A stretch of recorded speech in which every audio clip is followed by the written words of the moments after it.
Dutch champion Rico Verhoeven was able to keep his belt, after defeating Nigerian fighter Kevin Tariq Osaro, unanimously by the judges.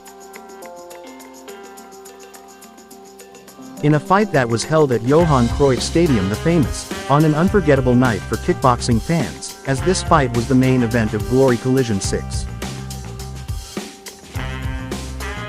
The Dutch champion dominated most of the fight, thus maintaining his heavyweight belt, after having dominated this tournament for years despite the fierce competition that brought him together with the Moroccan champion Badr Hari, where he succeeded in defeating him in 2 fights.